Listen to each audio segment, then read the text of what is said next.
arousal in herding breeds. This is a topic that I really enjoy. I love to teach, and it's something that I spend a hell of a lot of time with my clients working through to some degree. So I just thought I would quickly introduce myself, who I am and who is the Urban Herder. So the Urban Herder was my brainchild / baby and was created because of this dog here. Jasper is, or was, a 5-6 month old border collie who I got given when I went on holiday. He had been taken on by an elderly couple who had recently lost their 17-year-old border collie, went out the next day and picked up a working collie puppy who hadn't have had the best start in life. They then brought him back to a 1-bedroom flat, and the gentleman had limited mobility and the lady was using walking sticks, and as you can kind of guess, it was a bit of a recipe for disaster. We took him on at about 5-6 months old, and he already was a chronic herder. He was incredibly sensitive, he was scared of stuff, he used to car chase people, reactive, dog reactive, and used to really struggle. I then spent my time going up and down the country trying to find people to help him and help me on our journey with how I could best support him. And that is kind of what the culmination of the Urban Herder is. It's kind of my life's, my professional life's work with Jasper and with other colleagues kind of coming together to sort of show what I've found has worked really well. Unfortunately, Jasper died at quite a young age from epilepsy, but I currently share my life with 3 collies, Aoife, Piper and Lorenzo. They're all incredibly different and have taught me so many different things. And it's really important, I think, that if you are going to work with a breed, that you have the understanding of not only living with them, but also where they come from. So we also are actively involved in sheep herding, and have, because of Piper, I now have a small flock of sheep myself. In terms of me, I'm a fully qualified dog trainer. I have a degree in applied animal behaviour and training, and I'm going in for my clinical animal behaviourist applications and stuff this year. Yeah, I'm also an APDT and IMDT trainer. Lots of letters there. So I thought we should start with looking at what is arousal. When we're doing a webinar on it, it's really important that everybody understands what we're discussing. So I think starting with a definition is a really useful place to start. And arousal, by definition, is a state of physiological alertness and readiness for action. And arousal is a really important thing. We need it for everyday life. It is important in regulating consciousness, attention, alertness, and information processing. And this is all important to keep animals alive and for survival. In terms of, if your dog has no arousal, it will be unconscious. Arousal is a completely normal and necessary state for every animal, not just dogs, for humans, for lions, for zebra, for everything.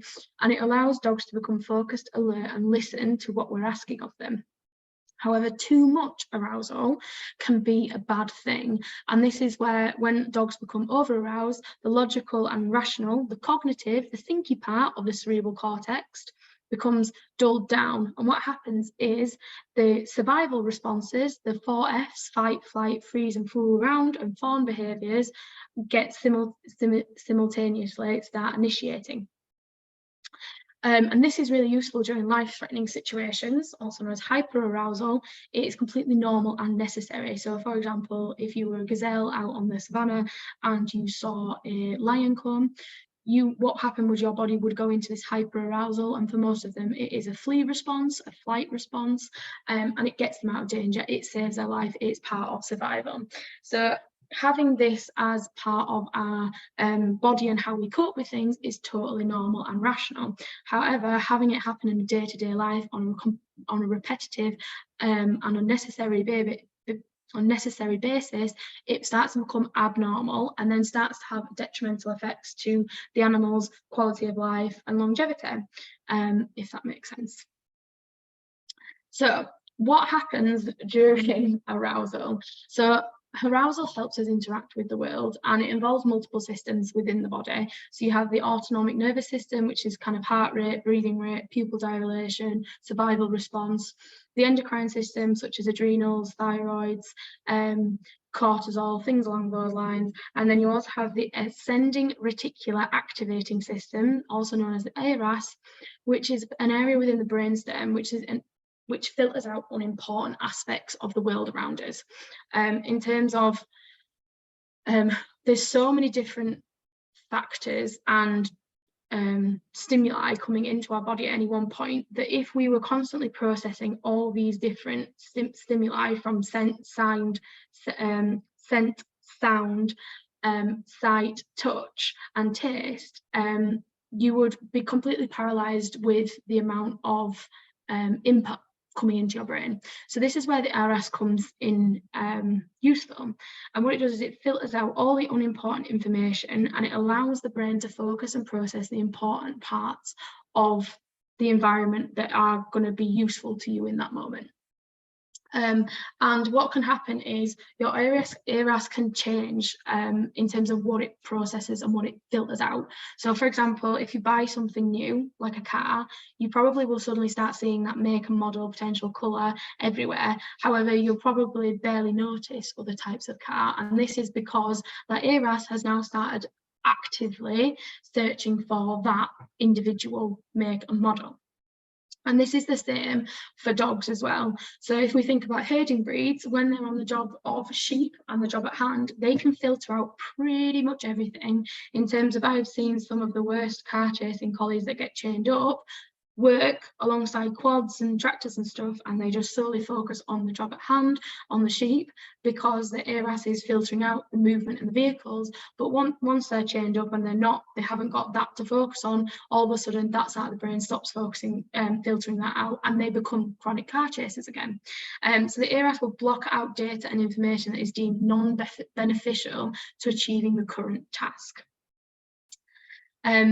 So, for example, once your dog gets onto a job like the herding, they may stop tasting food, and they may stop noticing physical touch, which is why, if, for example, you've ever seen a working dog get injured, they will keep working through the pain, and it's as if they're like ridiculously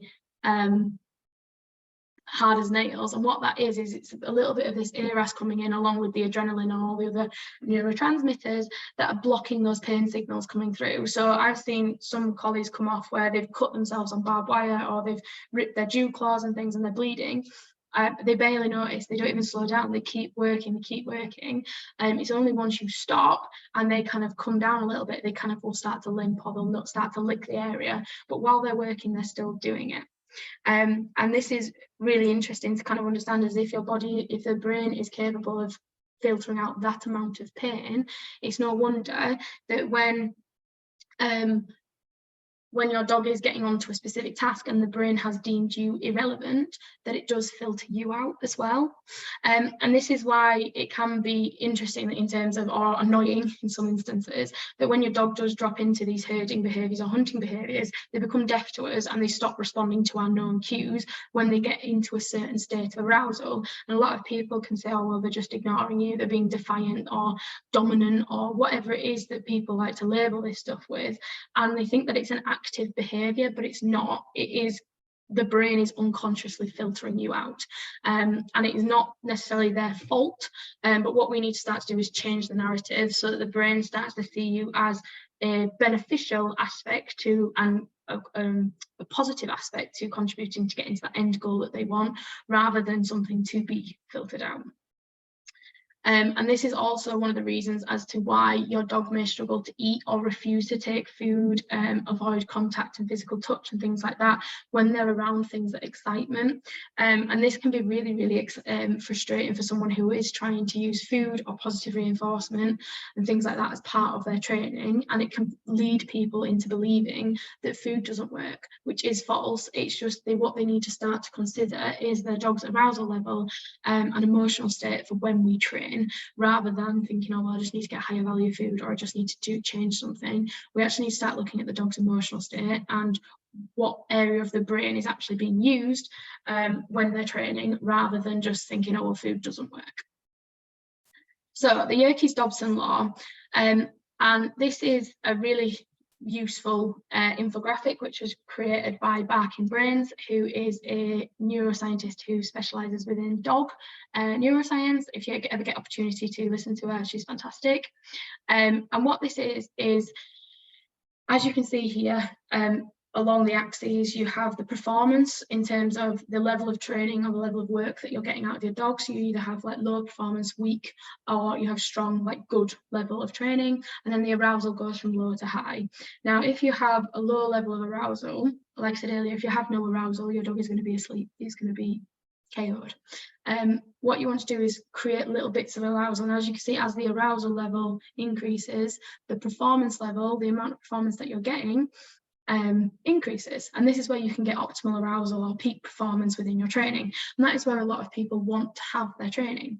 However, if the arousal goes too far, you end up going into zone 3 and 4, which creates a decrease in the level of training that you're getting. So you end up with frustrated behaviours, which we'll go into a little bit more what these might look like. You can also have the frustration turn to rage, which is where you may see a lot more reactivity. You can also get dogs that go into a low stress, which was a term coined by a lady called Helen Lawler, which is where they start to shut down actually, and it becomes far too overwhelming, and they just don't do the training anymore. So when we're working with our dogs within arousal, there is a sweet spot, and it can be called the peak performance or optimal arousal, whatever sort of term you want to coin it. But Barking Brains defined the Yerkes-Dobson law as increasing generalised arousal is essential for optimal performance, but excessive or not enough arousal impairs performance. It is important that when we work with our dogs, we want to keep them at the peak performance zone while finding ways to teach our dogs ARAS to identify our cues are integral to the task at hand, without having to resort to fear, punishment, aversive techniques. To keep them focused on the task and not too focused on the task that they filter us out and end up end up slipping into zone 3 or 4. Now, there was a really interesting study that was done by Bray et al. In 2015 that actually looked at the dog's baseline of arousal and how it impacted dog's problem solving and frustration and emotional reactivity. And what they found was that the law poses that arousal level, a component of temperament, affects problem solving in an inverted U relationship. So optimal performance is reached at an intermediate level of arousal. And this is what we can see within this diagram, where a nice level of arousal creates that lovely U bell shape, and you get that optimal arousal. And when you end up with high and low levels of arousal, you end up with impeded performance. And what happens was they tested the emotional reactivity to compare cognitive performance in dog populations that had been bred and trained based on part of their arousal levels. So what they did was they took two groups. They had a group of pet dogs and they had a group of assistance bred and trained dogs, which were bred with low arousal in mind. So dogs that were going to be super steady and stay on task. And what they looked at was whether they could stay on task of inhibitory control involved in a detour response. So they basically they asked the dogs to perform specific tasks, and what they did was they created distraction. They tried to distract the dogs and engage with them and create excitement and things to try and see if they could pull them away from the task that they were asking to do. And what happened was the pet dogs were tested with a higher level of baseline arousal. So they had a higher level of base arousal before you even started to introduce anything, in comparison to the dogs that were trained and bred to be assistance dogs. And what they found was they were negatively affected when their arousal increased. However, the dogs with a baseline of arousal with lower baseline arousal, their level of training did decrease slightly, but it wasn't like detrimental to their work. And I think that this is really interesting to look at, because herding breeds and collies and things like that, they've been bred to be responsive to movement and to be very emotive and get into high states of arousal incredibly quickly. And when you look at research like this, you can start to see that for dogs that have been bred to kind of just to be pet dogs, with them showing a marked difference in comparison to dogs that have been bred to have lower arousal, you then try and kind of compare this to dogs that have been bred to have high states and get into states of arousal quickly. You would then start to see why collies could have such an issue around arousal and why it can become quite detrimental, because there's a massive breed and genetic factor kind of coming in. So hopefully you'll all know what this is, the 4 Fs. So an aroused animal can respond to its environment more quickly, and hyperarousal can be critically important during life and death situations. So hyperarousal is that self-preservation survival mode, and you have the 4 Fs which contribute to that. So you have fight, flight, fool around, and freeze. And they kind of pretty much say what's on the tin. Fight is obviously fight away the potential threat. Flight is flee from the potential threat. Fool around and fawn is something you generally see in younger animals, where they'll kind of play around with the potential threat. You see this a lot in puppies. And freeze is when they literally just freeze up and go, oh my God, this is far too overwhelming, and they kind of go within themselves.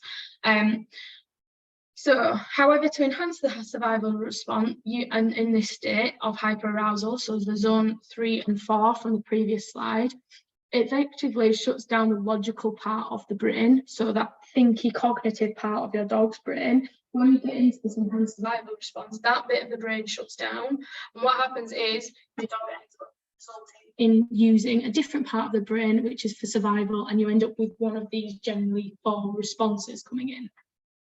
Now, what can this look like to our dogs? So a dog in peak performance state of arousal, which means they're ready for action, they're ready to be trained, and they're in a state of psychological alertness. It may look a little bit different from dog to dog, but the kind of general thing that we're looking for is good concentration and focus, a calm but purposeful and efficient action and movement, fast response to known cues, high accuracy, with their training, ability to move from stationary to motion and back again without it becoming a massive trigger, which you'll understand why I've said that as we get further on. Effectively filtering environmental distractions, so not getting fixated on the wrong thing and not filtering things that we would like them to filter out, regular breathing, steady and regular heartbeat, and pupils appropriately dilated for the current lighting. Now, this is really interesting because arousal isn't just an emotional thing. There's physiological responses, which we will get onto as well. So it's really important that we actually look at the physiological changes that happen within our dogs when they're getting into these states of like hyperarousal. So Helen Lawler is the queen of arousal, and she has created 2 states of arousal, of over-arousal, and she labels them as stress high, which would generally be your fight and flight responses, and she has the stress low, which is your fool around and freeze responses. Now, they're slightly different and they require slightly different support and training as to how to help them. So in terms of a stress high and what that might look like, so this is more fight and flight. So if we look at the fight behaviours, you might have like barking, nipping, gripping, inability to control speed of actions and movements, slow response to cue, lack of self-control, impulse control, frustration tolerance, poor accuracy, things like that. And for the flee responses, you may start to see chase behaviours, zoomies, running, splinting, again, inability to control actions and stuff. And you'll generally find that dogs will be one of more than the other. And then you also have increased heart rate, increased breathing rate, dilated pupils regardless of the lighting. So, you know, when dogs go kind of stateside, pulling hard on the lead, things like that. When we look at our stress low behaviours, which can often be called sort of displacement behaviours, this is relating to the fool around and fawn behaviours and freeze. So freeze will look kind of stuff like shutting down, looking disinterested, freezing, slowing down, stuff along those lines, avoidance, looking away, falling asleep or pretending to be asleep. hiding, dilated pupils, increased breathing rate. When we're looking at the fool around or the fawn aspect of these, you may start to see things like sniffing, scratching, tension, humping. Jasper used to be a prolific humper when he was quite a stressed boy. Fool around, so appeasement behaviours, fooling around, jumping up, rolling over, becoming really, really wiggly. You see that a lot in like Cocker Spaniels and stuff.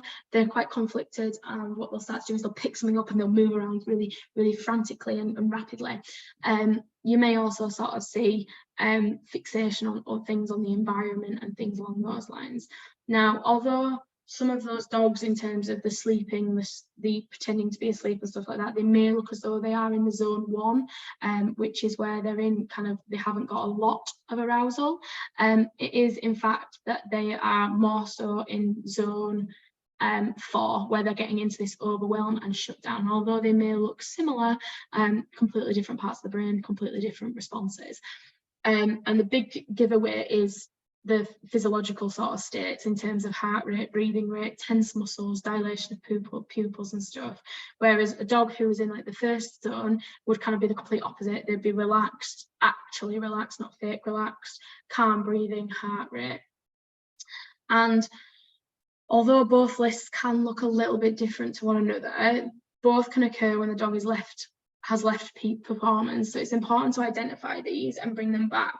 And you may find that you can have a dog that can be both stress high and stress low. My little Piper is both stress high and stress low.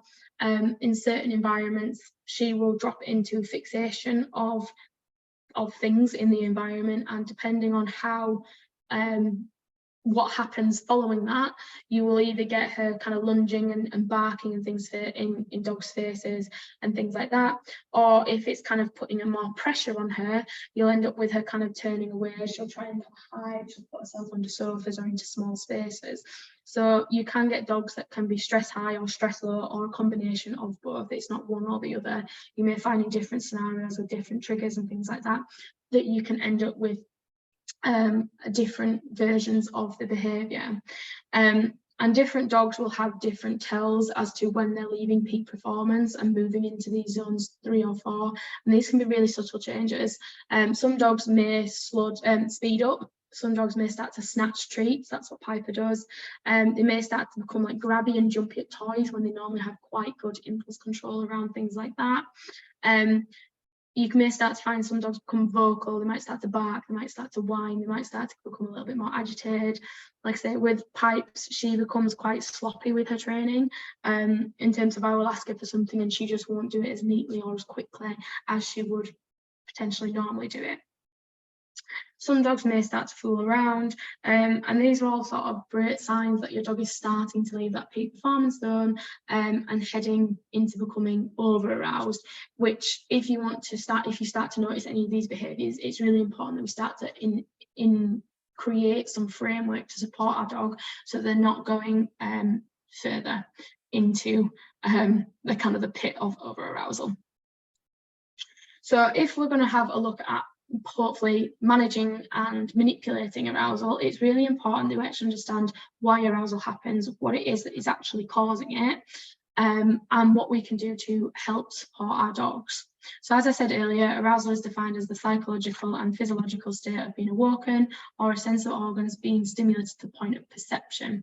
So arousal is a physiological response to stimuli, and these can be internal or external. So they could come from biology and physiology. They may come from the environment. So that could be things in the environment, the handler. It could be individual dogs. It could just be the actual environment in terms of agility.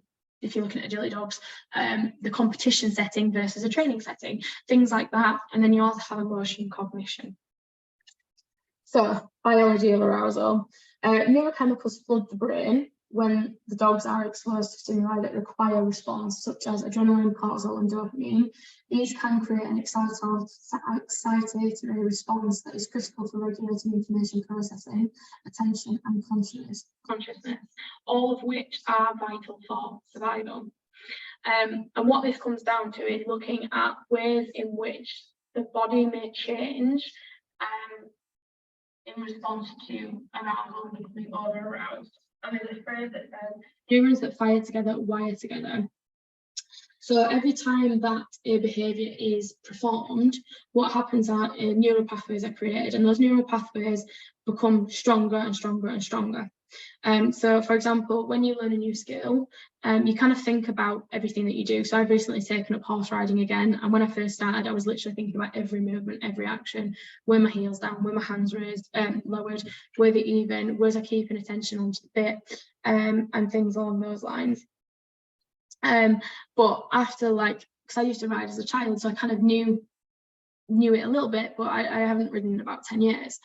And then in the last sort of couple of months, these things have started to become more automatic. And whereas I just get on and my feet are in the right position, my hands are in the right position, and I'm much better within my riding, and I'm able to push forward because I'm less thinking about the basics of what I'm doing, and I can now start to push the training on. And what's happened is my neural pathways have been strengthened and broadened, so I don't even have to think about what I'm doing while I'm riding. It just kind of comes as an automatic response now.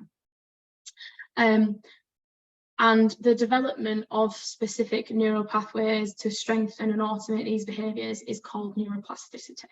So neuroplasticity is the reason over-arousal can become a habit response really quickly.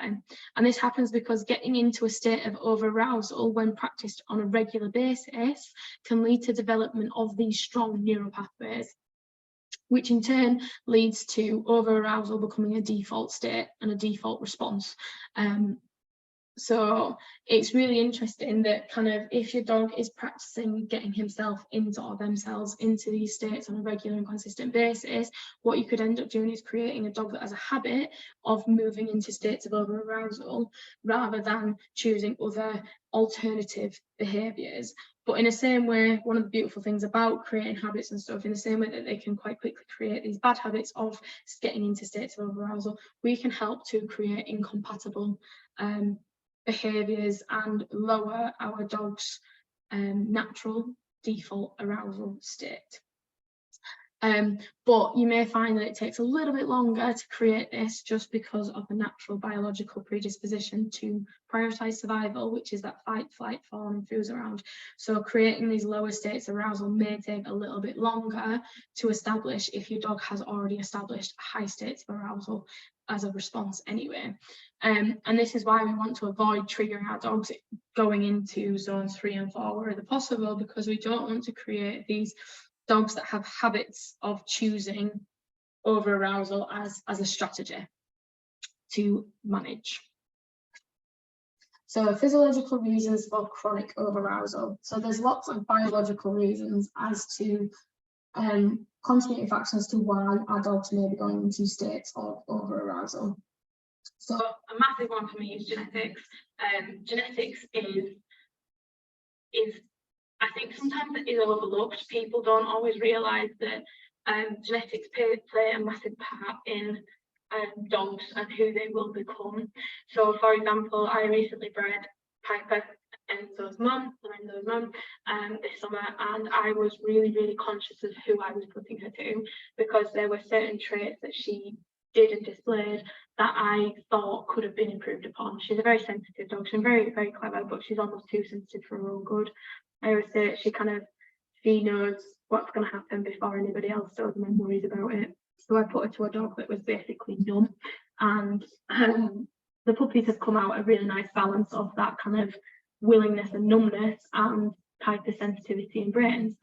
But I spent a long time trying to find sort of characteristics that matched hers, but then also we had her like fully genetically tested and making sure that genetically the stud also matched her, so we weren't going to inherit any of those. So what you can also find is that certain traits appear to be genetic, can be arousal. Arousal can be a genetic trait, and you tend to see within certain lines and certain traits popping up across generations in terms of certain dogs being more likely to go into an over-aroused state versus others of the same line and siblings and things like that. So one of the boys that I have bred, he has some issues around frustration and over-arousal. And like I said, puppies aren't clean states. You get your puppy and you have its characteristics, personality, but then other things like factors of environment trauma, or things like that come into it. But we know that he is an over-aroused boy, and this is something that we need to kind of look into. So if you are looking at buying a puppy, look at not just the mum and dad, but look at siblings, grandparents,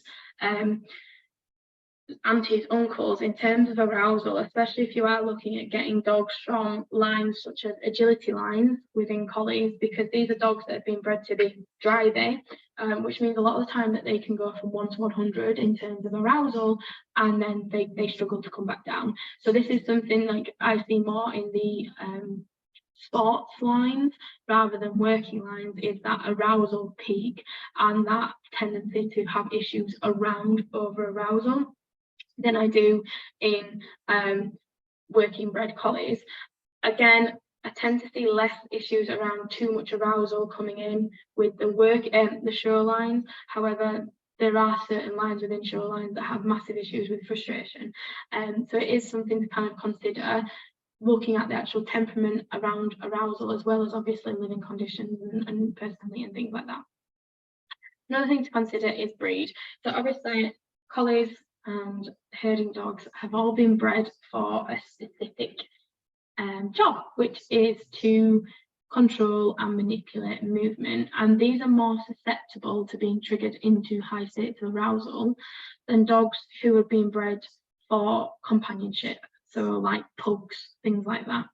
And looking at its characteristics, movement requirements, the typical behaviours, so the herding behaviours within herding breeds, to get a better sense of what is normal, because sometimes collies can drop into a herding state and they're still in quite a low state of arousal, but it can be considered as over arousal because people don't necessarily understand what they're looking at, and actually that behaviour for that breed is totally normal. What would be abnormal is if that dog was lunging and barking, whereas watching and intensely watching and fixating kind of thing is kind of a typical response to that breed, if that makes sense. So like looking at other like different herding breeds as well, looking at breed traits. So for example, I have a Welsh collie, she's gobby, she barks a lot. Now barking is part of a Welsh collie's behaviour pattern. They're bred to give voice to kind of get the sheep moving. Now, if she starts barking when we're training, I'm not as concerned around her arousal. Whereas if one of my true border collies start barking, I know for a fact they've gone way over, because barking is not a natural part of their predatory and herding behaviour. So although I have two dogs, they look incredibly similar because of the genetics and the breeding behind them. If they expose similar behaviours, for one dog, I would be concerned that they're in a real state of arousal, versus the other, she's probably just still in that peak performance.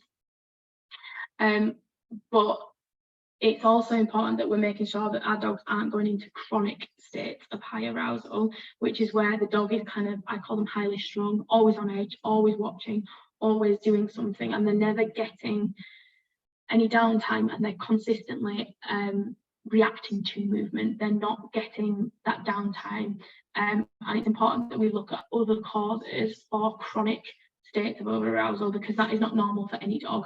So states of arousal isn't, like I said, completely normal behaviour, but chronic states where the dog is consistently and chronically in a state of over-arousal, they basically never switch off. They're constantly on the go and they're constantly kind of wide-eyed and on it. It might be worth looking at some medical or trauma and things like that. So when we look at kind of chronic pain and things along those lines, hip dysplasia is a bit of an issue within the breed, as is seizures. So you can find that there's big issues with epilepsy within herding breeds. And we've had a few clients come through recently that were having focal seizures. So they don't look like, they're not massive convulsive seizures, but they're focal seizures, so they kind of space out and then they come round afterwards, and after they've come round they can be quite frantic and erratic with their behaviour. So there's also, it's important that we make sure that we look at neurological conditions and things like that, as well as pain. Aoife, my blue male, my Welsh collie, she's had hip dysplasia. We've recently had her hips operated on, and her reactivity and general reactiveness to life has massively decreased. So before, we were struggling to get her around other dogs. She would walk past them, but if they came anywhere in her space, she'd snap at them. Whereas now we've had both hips operated, we've dealt with the pain, the underlying issue, we now have no reactivity to the point where she's a joy to have out again. So making sure there isn't any pain or any issues around things like that is really important, and an important thing to rule out when we're looking at dogs who have chronic over arousal. Another thing to consider is trauma. So has this dog been through a traumatic event? In terms of anything, it could be anything. What is traumatic to one person may not be traumatic to another, and this is something that we should consider. So it's important that we look at a lot of these cases from a trauma-informed perspective, and making sure that we're aware that this could be a contributing factor within the dog's issues of chronic arousal, and again, previous life experience. So this could even come back into in utero. So if the bitch was super stressed and super over aroused throughout her pregnancy, all of those neurotransmitters and chemicals and things like that are going into those puppies. So you may find that this has a effect on your dog in later life. So like I say, it's important that we come back to genetics and make sure that we're investigating, is there a genetic element to this. Looking at things like nutritional deficiencies and gut flora imbalance, we want to make sure that the dog is getting a full and complete diet, but it's important that you do kind of rule this out if you do have dogs that have issues around chronic over-arousal, making sure that looking into their diet, what is it that they're being fed, and is it something that is actually appropriate for that dog within their environment in terms of their activity level, what they're doing. Is it a well balanced and high quality food? Does it have a lot of additives and E-numbers and things like that? You can also potentially look at some of the probiotic supplements if you think that your dog may have some issues around this. So it's something that I would always look at for dogs that do have issues with arousal. Is diet. Diet is so important, and it can have a massive impact into behaviour, as everybody probably know.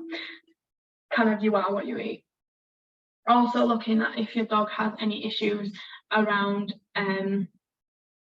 like intolerances to like what's the word? I forgot the word. Allergies, that's what I'm looking for. Intolerances or allergies, they can also impact them in the same way that kind of pain can. If you're uncomfortable and you're not feeling yourself, you're going to be more reactive and responsive to things. So if the dog is struggling with arousal issues in a more general capacity, I would be looking at things like allergies, vaccines. Is the dog on tick and flea treatments? Is it quite a harsh chemical? Looking at chemicals within the house. We've recently been working with one dog who has like basically allergies to the outside. He's allergic to like loads of different grasses and trees, and he has flares up in different seasons. So he really struggled within autumn and spring. He's generally okay through summer and through winter, but spring and autumn are really difficult for him, and there was a massive spike in his behaviours and inability to manage himself within those months. And we started looking at using like hay fever type tablets for him, as well as when he is out and he's being walked, he goes in like these summer suits that they're just preventing that skin-to-skin contact with the thing that he is allergic to, and that seems to have massively helped him in regards to seeing how better he can cope with things. Obviously, you also have medications which can support dogs. I'm not going to go too far into this because you would need to speak to a veterinary behaviourist around this, but medical intervention may be necessary within certain cases if the dog's nervous system is completely overstimulated on a consistent and regular basis. What you may find is that you need to have some medical support to help to keep the dog in a calm state while these new neural pathways are being created. If the dog's brain is in a constant overstimulated state. But you can find that if you don't want to go down the vet route and the medication route, there are some amazing holistic remedies, different herbs, flowers, acupuncture, things along those lines, much more homeopathic remedies that can really support dogs that do have issues around arousal and chronic over-arousal. But in some cases, prescription pharmaceuticals can be absolutely invaluable to some dogs in some cases, but you would have to speak to your vet or involve a veterinary behaviourist to be able to discuss which treatment options would be more suitable for your dog, if that makes sense. So, movement, arousal and herding breeds. Obviously, collies have been bred to control and manipulate movement. Movement can be incredibly exciting and even frustrating to young dogs and young collies. Even small amounts of motion can spike dogs' arousal sufficiently to interfere with their ability to respond to cues.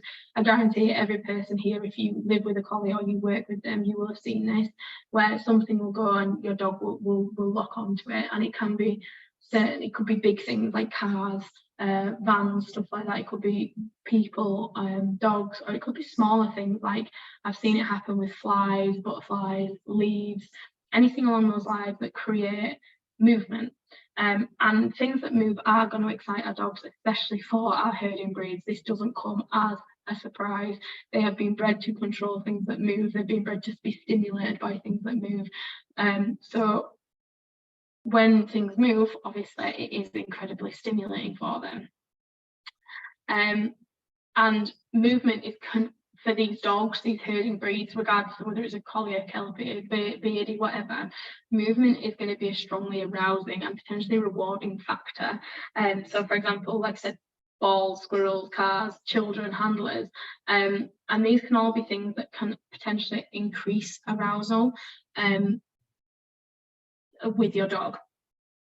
And you can sort of look at you, so bring this back into you as a handler. Do you generally stand still when you're training, or do you move around when you're training? Some dogs really enjoy movement and some dogs enjoy stillness, but you may find looking at how you're moving in terms of how fast you're moving, how rapid and how how rapid and quick you're moving will impact how your dog's arousal levels versus whether you stand still and things along those lines. You can also kind of manipulate the environment to manage your dog's arousal. So if you look at herding, for example, when you first start herding with a young dog, you want to use slow, steady, quiet sheep, because these are dogs that get aroused very, very quickly. And if you do put them onto those really quick, rapid sheep, they're going to go way over threshold very, very quickly.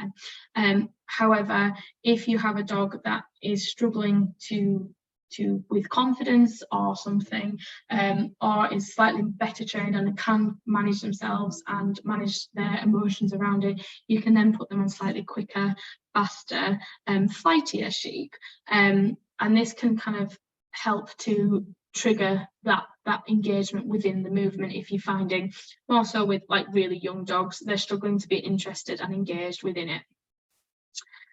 So it's really important that we look at movement as an aspect when we're working with herding breeds, and looking at how we can use movement and the ability to transition between movement and stopping and things like that to play around with arousal, because what we don't want to do is just completely eradicate arousal from our dogs' lives.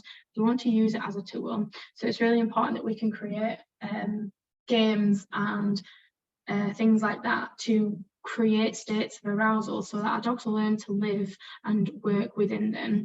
There's other things that we should consider when we're also working with herding breeds. So, for example, sound sensitivity.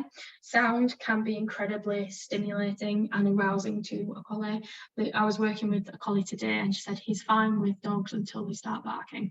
And it's not their immediate bark, it's if they're consistently and repetitively barking. And she said it's just like it's winding up a spring. I said, Sounds can be incredibly arousing to certain dogs, especially if they're novel or repetitive and things like that. And that can not help with a dog who has issues around arousal. So when we look at it, you want to kind of think, if you're trying to manage arousal, calm everything down, you want long, slow sound, calm sounds. However, if you want to kind of up the ante and build arousal, which for some dogs you may want to, you want rapid, quick, exciting kind of sounds. Another thing is novelty. Collies haven't been bred to deal with novel and new situations on a regular basis. So in terms of, if you look at what collies have been bred for and from farm life and stuff, farms are relatively unchanging. Not a lot happens on them that's out of the ordinary. So they're not dogs that have to cope with novel experiences. But new situations, experiences, objects, people, sounds, smells can all serve to increase your dog's state of arousal. And it's also looking at what the dog experiences on a regular basis. So if you have a dog who doesn't experience novelty, when things do change, they can really struggle and react quite strongly to things, whereas dogs who see novel items and novelty on a regular basis, they're less likely to be over aroused by it as they come to understand and expect new things and new experiences, and they can learn to overcome it and live with it. But this is as long as the outcomes on the most part are either like a neutral or a positive outcome, they can learn to be relaxed and calm. So if you ever like think about car chasing collies, some collies can cope, like or even reactive collies to people and stuff, like, oh, we took them around the country fair the other week and they were absolutely fine, but then we were out on our walk and they kicked off massively at that dog. And it's because it's a massive contrast to the environment. Going to a country fair where there is plenty of dogs around all the time and they're kind of everywhere, it becomes a consistent within the environment. Whereas one dog popping up on the middle of the moor when you've not seen anybody for an hour is a massive contrast to the environment, which is why you may find that they struggle more with their reactivity, because there's elements of novelty coming into it as well. You also have confidence and anticipation. As I've already said, collies can be quite not lacking in confidence, they can be quite sensitive, and looking at dogs' confidence around arousal and things like that, especially for dogs that have issues with low arousal, so or arousal low, stress low dogs, so the dogs that are more prone to fleeing and fooling around or shutting down, confidence can be a massive factor, and we'll look at that in a little bit. But Piper does lack confidence, and she was a stress low dog, so she would kind of, when we were training and I was putting too much pressure on her, she used to take herself back to her bed. And that was just, she was worried by it, she was over aroused by everything in the environment, and she was like, nope, can't cope, I need to shut down. And that did come back to confidence. And then you also have anticipation. So for example, if you've ever let your dog out of the door and they're bouncing and barking at the back door or at the gate or something like that, that's anticipatory behaviour, and it leads to over arousal. So anticipation can also, in terms of anticipation of the reward or anticipation of the thing that comes next, you generally see it as sort of gateways and bottlenecks and things like that.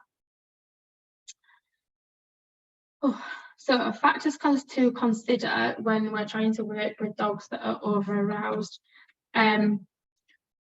is a lot of the times our dogs are so in tune with what we are doing. So it's looking at your emotional response, your arousal to things, whether it is that second you start to see these triggers, you yourself start to become aroused, you yourself start to struggle emotionally, if that makes sense. So looking at the handler and how they're coping with the environment and also the dog, it has a massive impact when working with these dogs, because if they start to panic and they start to move more rapidly or they start to get higher pitched and things like that, you'll find that is having a negative impact or contributing to elements of the dog's over arousal.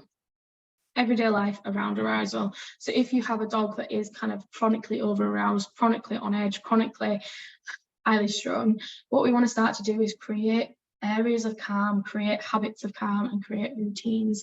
So for example, going back to barking and bouncing at the back door, if that is something that obviously dogs will be let out on a regular basis throughout the day, if that is happening multiple times a day, they're going into these states of over arousal multiple times throughout the day. So it's important that we start to look at little easy kind of places like that where we're starting to see these spikes in arousal, that we can start to implement habits of calm. So teach them to sit wait while the door is open. They then walk through calmly. Looking at, like, for me, teaching settles and off switches for a lot of dogs that have issues around over arousal. When I first started working with them, we don't do anything out of the house. We literally work on teaching the dog to switch off and relax and not follow the owner around the whole time, not to look at like things like TV chasing and stuff like that. Looking at, does your dog have consistent elements where they are consistently and throughout the day going into these states of arousal quite quickly and on a regular basis, and is there ways that we can manage or change these behaviours just in an everyday life perspective. Meeting the dog's needs both mentally and physically, making sure that they are physically and mentally sound, so there's no underlying health issues, food and everything like that that we discussed earlier is all being addressed. We then need to make sure that we're meeting both the dog's mental and physical needs. So obviously mentally, making sure that they have some physical, mental enrichment, but also they're getting enough sleep. Sleep is a massive aspect, and this comes back to teaching that off switch when it comes to dogs that have issues around arousal. And obviously physically, getting them out, letting them have some exercise, and making sure that exercise isn't just adrenaline fueled exercise, i.e. consistent repetitive ball throwing. It is something that's a little bit more thoughtful. They're interacting with the environment, whether it is more of a senti type activity, whether it is just walking or what, but we want to make sure that we are meeting dogs' needs both mentally and physically. Management of environments, making sure we're not putting our dogs into environments they can't cope with, because you end up creating this habit cycle of teaching your dog to go into these states of over-arousal. Learning to live and work while in states of arousal, and this is really important. As much as we want to create calm habits and things like that, having a dog with a nice amount of arousal means that you will get that peak performance, that optimal arousal, and you will get the best type of training you can get. So we do want to have dogs that can listen and learn while in these states of arousal, but it's teaching them to get into that peak performance zone without dropping off to going into the over arousal kind of the area. Basic training skills for both dog and handler, and this may look like doing some mechanical skills for the handler, so making sure their handling is good, they're not yanking on the lead, they're using the food in appropriate fashions, they're delivering the food in appropriate fashions, they have their food in the right place or their toys in the right place. Looking at basic skills from that perspective, and also the dog just having basic training, so sit, down, stand, recall, engagement, those type of skills. But what I want to try and do is minimise frustration so that they have a good baseline so that we can then go into training these skills while we're increasing that arousal. And then creating appropriate strategies to manage states of over-arousal. So this may look different depending on whether your dog is a low stress or a high stress dog in terms of which they choose in different environments. So for dogs that tend to be high stress, I will look at changing environment, creating distance from the trigger, if that is something that they struggle with. Distance can always be your friend. Looking at impulse control work, I do that a lot through predatory play. So obviously a lot of collies and herding breeds, they've been bred to exhibit their herding and their predatory sequence. So we can use that, and through predatory play you can teach them impulse control, frustration tolerance, self-control, and it's in a constructive and fun way to do it, if that makes sense. It's fun for the dog, it's fun for the handler, and it's almost as if the dog isn't learning, but you'll start to see that they will be developing skills such as ability to stop to movement and things like that, which is something that a lot of collies can struggle with. Predictable pattern behaviours. I'm a massive fan of pattern games. We have a whole module on it on our Collie Collective, all about pattern games for herding breeds, how we can use them. The 1, 2, 3 and the up down are my favourite, because they're easy and simple. But if you have a dog that likes to have more movement, you can do the ping pong, which is where you throw a treat out, the dog takes it, comes back to centre, you mark, throw the treat out, comes back to centre. It's that repetitive pattern of behaviours that can be really, really useful, because herding by nature is repetitive and compulsive. So if we can create these little control frameworks for our dogs, we can hopefully help them through these. Again, learning to work when in states of arousal, whether it is through games such as the predatory play, sheep balls and stuff like that, or whether it is doing like training exercises where they go from movement to still. So we've said that movement is quite difficult and stimulating for herding breeds. So being able to move from an activity where they have movement to a stationary behaviour quite quickly and then maintain that static position can be really difficult, but it also helps teaching them to work in states of arousal. So one of my favourite ways to set this up is to have 2 cones, you stand in the middle, you send your dog around the cones in kind of a figure of 8, and then when you're ready you'll have the food in the middle and you'll get your dog to stop, and what you'll first do is feed the food in quite quick succession, feed, and then you'll send the dog round again. The next time you stop them, you'll slow the food so that they're still getting the food in that stationary position, but the food just comes a little bit slower and a little bit slower. And what you end up with is a dog that can go from fast movement into slow, a stationary position, and they get the food, and what we're looking for is no frustration, and then being able to cope with that change of pace and being able to have that impulse control to not become too frustrated and over aroused. And again, this is teaching them to work within these states of arousal, but also learning to manage themselves while doing it. Stress low, and which is your fool around, your freeze behaviours. Most of these dogs, especially for the freeze behaviours, it's creating safety. So like for example with Piper, when she was choosing her freeze, so where she'd go and lie down and turn away and not want to train with me, I used to try and push her through and be like, you know, you're a collie, you have to train. But actually that was the worst thing I could do for her. The best thing I could do was go and sit with her, and I used to just sit and let her watch, and I'd take the pressure off, because us training and trying to get our dogs to do stuff adds pressure to an environment, and what she needed was the pressure to be let off. So what I did was created this safety where if she said I don't want to train, I would allow her to be heard, I would listen to her, and I would step away and sit with her. When she was ready, I would start to do easy behaviours for her, so hand targets, things like that. She's quite a tactile dog, that's what she quite enjoyed. If I could get some consistent hand targets without, so nose touches, without her shutting down again, I would then start and stand up and see if I could bring her back into the training, and again doing some easy stuff, middles, sits down, stuff like that.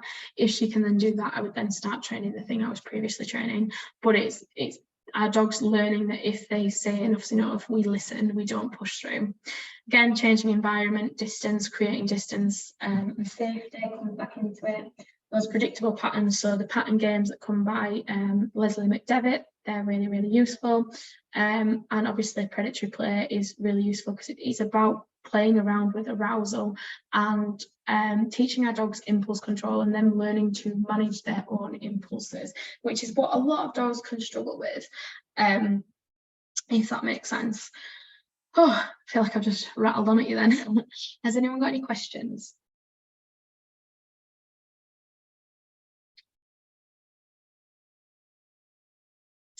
I forgot to add a question page.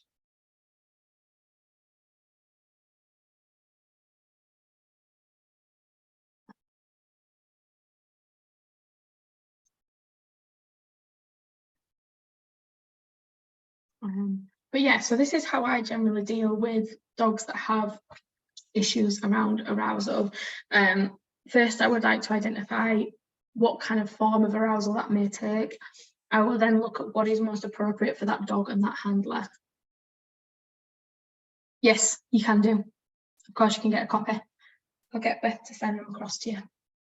I'll send a copy of the recording as well as a copy of the slides to you guys tomorrow, if that's okay. Yeah, a dog can have both stress high and low in different situations. So like I said, a great example of this is actually one of my dogs who does hoopers with us. He's in our collie club on a Wednesday. Last month we were doing hoopers, and he also does agility with his owner, and he has experience or habits of when his owner puts too much pressure on him, so asks too much and he feels conflicted, he will go into a stress high behaviour and then default into a stress low. So what he'll start to do is he gets zoomies. He runs around, zoom, zoom, zoom, zoom, zoom, and then he starts to nip at his owner's arms here. And then after that, he will then go to the other side of the arena he will hide and wee himself. So he kind of goes initially into a stress high behaviour and then drops into a stress low behaviour within the space of about 10 minutes or 5 minutes. It's really quite quick. And I saw it for the first time because we've been working together for a few years, but I've never seen him do that behaviour within our classes. And then we did the Hoopers and we asked something really quite difficult of him and he did it, and it's the first time I've seen it, and I was quite shocked at how quickly the behaviour kind of switched between the two. When my colleague gets excited, he will think what I think is self-regulates by herding a toy. The pupils gets very dilated and he just fixates on the toy. So sometimes you can find that the fixation of on the toy would most likely be zone 3, because zone 4 is kind of shutting down and overwhelmed, which is more low stress. Whereas for things like that, you may find that he is self-regulating to a degree. It's a coping strategy. He is getting overwhelmed and over excited, over aroused, and he is looking for something to help him in that moment. And he has learned, if I herd a toy that makes me feel better, that helps me. That's a coping strategy. His pupils will probably be very dilated. For me, that would be more of a zone 3. So it would be more kind of coming into potentially fool around without seeing it. It would be more of a fool around or even a fight behavior if he is going in and consistently like gripping and nipping at the toy. It would depend how it looks as to which I would find it falling into. But you may find that's more of he just stares at it. Yeah, it's just the fixation. For me, it's a stage 3 because he's not kind of going into more of a low stress, low type behavior.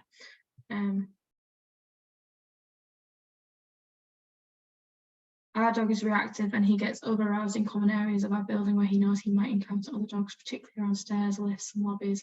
How can I help calm him in these situations? So in regards to that, you have a lot of bottlenecks there. So there's a lot of places where it's quite tight and quite small. I'm guessing if you're looking at stairwells, lifts and stairways, lifts and lobbies are all going to be quite tight. They're also bottlenecks, so they're places where people will come through. They're kind of those tight spaces where you haven't got a lot of space.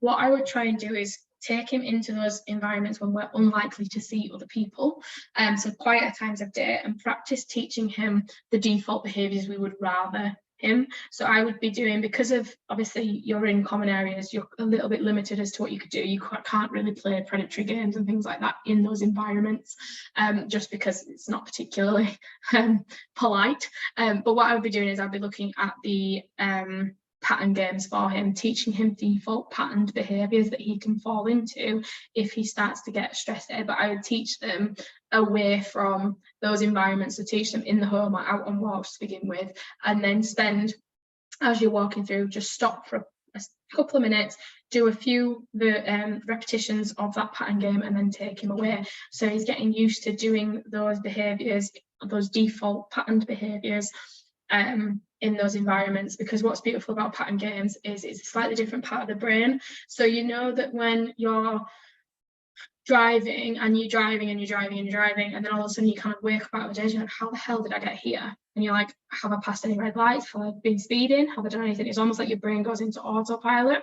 And this is, again, it comes into this habit forming behavior. And this is where pattern games can be really useful, because you can create these autopilot patterns through these games, which can be really useful for dogs like this, just to create that support. You're welcome. Lola licks when she's excited. Visitors arriving, or after she's finished an exciting treat, she licks people but also furniture. Piper licks things.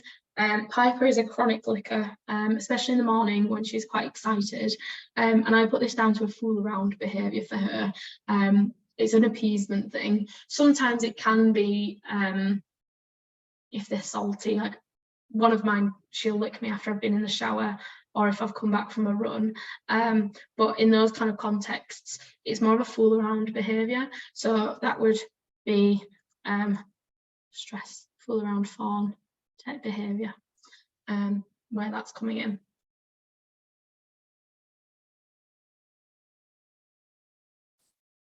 if you find that your dog is trying to do certain behaviours but in a non-socially acceptable way, so for example licking people and things like that, you could provide an outlet for that. So like, for example, licky mats, if that's what she likes is licking, a licky mat is a perfect way that we can give her what she needs but in an appropriate way. So rather than her licking all your guests, you could give her opportunity to lick something else. So the pattern games that I really like is up down game, the 1 2 3 game, the ping pong game. I also really quite like the food Super Bowls. The only issue with Super Bowls is it does require setup. Now, if you don't mind taking a couple of balls, getting them set up in the lobby or in the stairwell, wherever, you can do that. There's some fantastic videos if you go on YouTube. I think Leslie McDevitt herself has created some videos which you could use. Depending on your lobby and stuff, there is one called the chair game, which might be quite beneficial for you. It just kind of depends upon your setup and how much space and things like that you can use as to which one you think would be most appropriate. The one, like my one that I generally teach most people is the up down game, because you literally need no space. You literally, the dog checks in, you drop a piece of food, the head comes up, drop a piece of food, the head comes up. So it's that the dog's just doing that up down up down up down.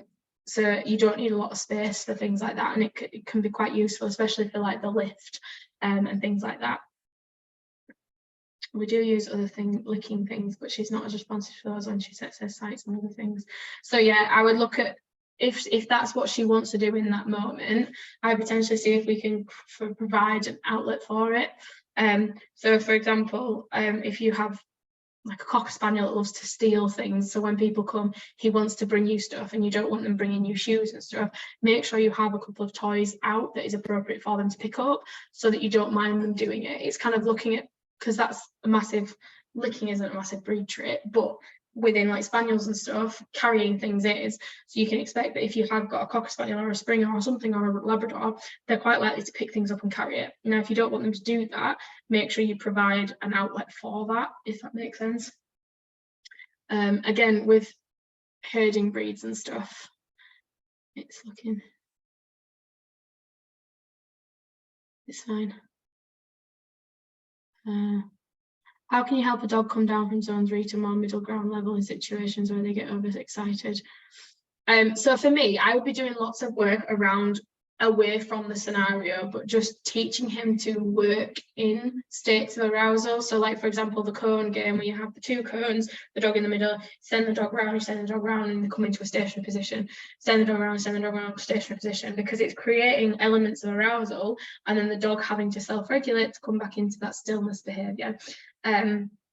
Or you can do, like say, predatory play is really useful, working with flirt poles and toys, rabbit skin toys and things like that, to create dogs that are in these states of herding and predatory, because they have to be in an aroused state to do these games, but making sure that they can keep themselves and they learn to listen and learn when they're in those states, if that makes sense. My collie gets aroused easily. For example, he gets over aroused when I pet him in the morning, so no matter how calm, and you teach dogs with over-arousal tendencies to be more resilient with it. So this comes back to habit forming. In terms of if you have a dog that has over-arousal tendencies and habits, it's looking at when are they getting over-aroused. So you identified in the morning when you pet him. So what can we do to support him a little bit better within that environment? Obviously, you coming downstairs is a super exciting thing. Can we create a routine around that which would support him and you better to achieve what you would actually prefer him to do, if that makes sense? So what is it you would actually start thinking what you would prefer him to do, and then start thinking, okay, what can I do to implement this? What do I need to do in terms of getting things set up the night before? Because obviously first thing in the morning when you're coming down, you'll want everything kind of already pre-set up, and looking at what would you prefer? Would you prefer him to keep 4 paws on the ground? If so, but you can't because you have to come through a doorway, could you put a baby gate in the way so that you could do training with you on one side of the baby gate and him on the other, and get him to a calmer state before you start to enter the room? Little things like that where we can start to create better habits and calmness within the dog, and it comes back down to creating habits and bits of calm throughout the day. which comes down to these habits of calm and creating the routine. So what would you prefer him to do, and how can we create that? Great idea. Yes, I do this around standing stance. He loves it.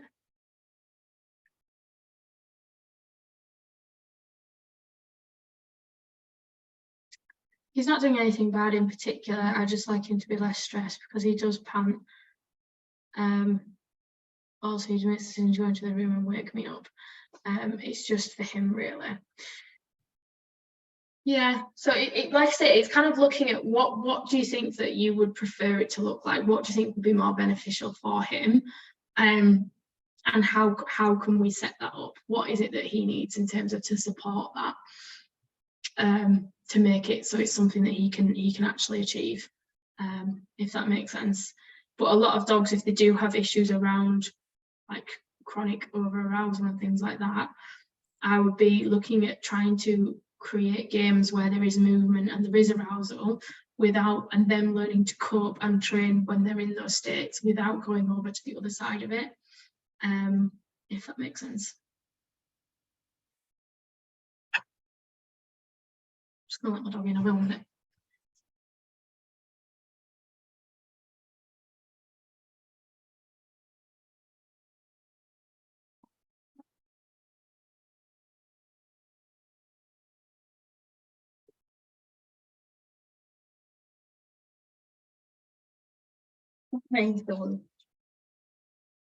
That makes sense. I'm just not sure how that looks because he's not doing any unwanted behaviours.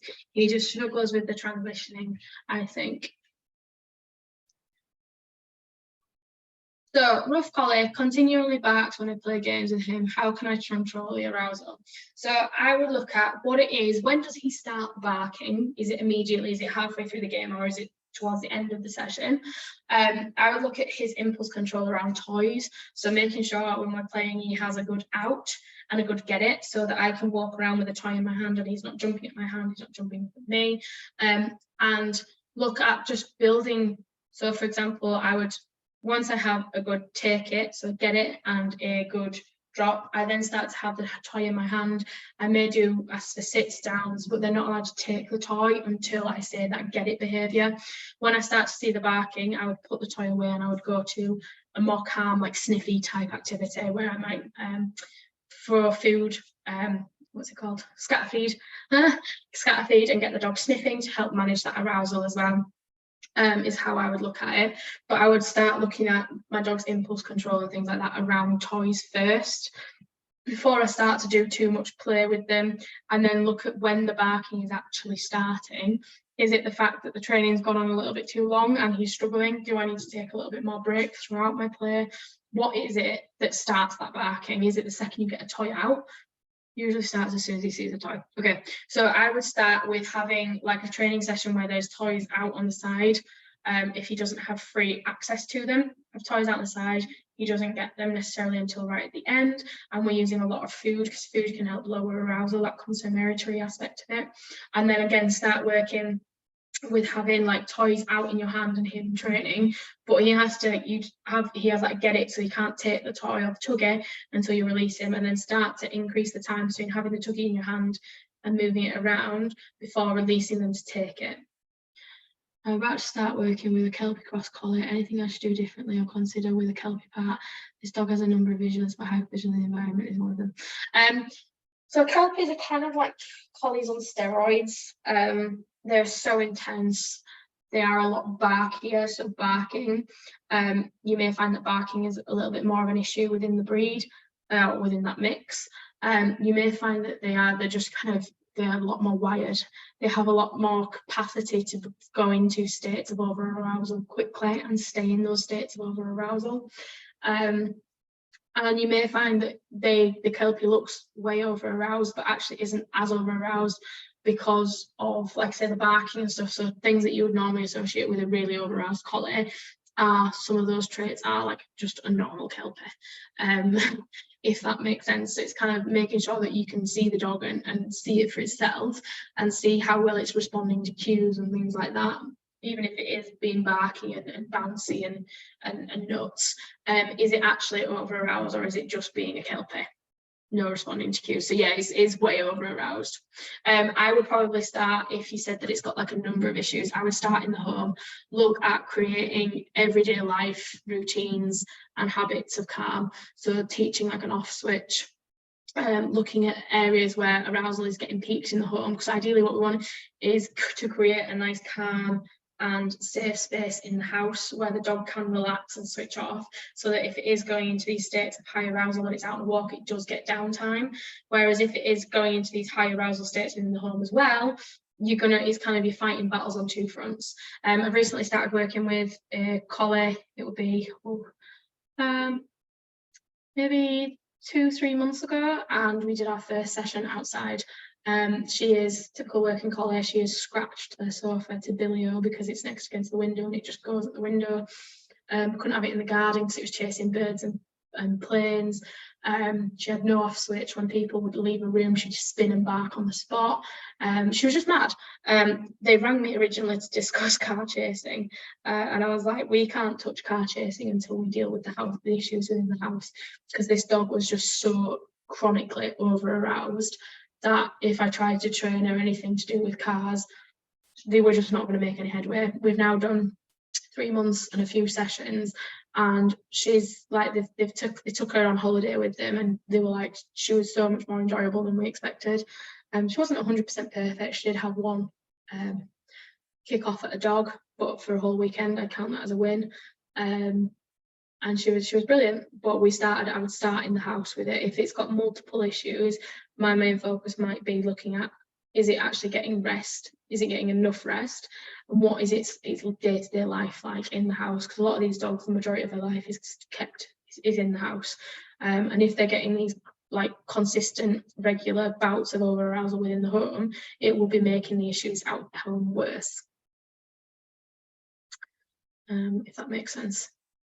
Okay, that's fine. Has anyone else got any questions?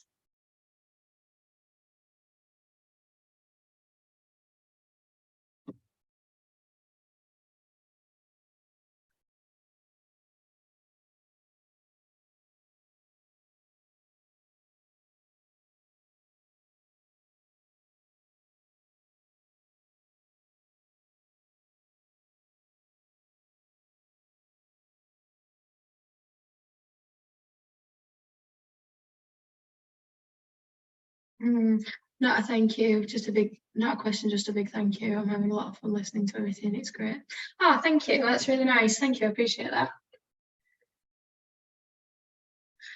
Oh, well, if you haven't got any more questions in, I will let you get back to your Tuesday evening. I do apologise about the slightly late start. I've just had a nightmare. But I'm here now and I hope you've enjoyed it. We will send out the recordings to everybody. And I will get the slides as well sent out. I hope that's okay for everyone, and hopefully see you again in future. Thank you.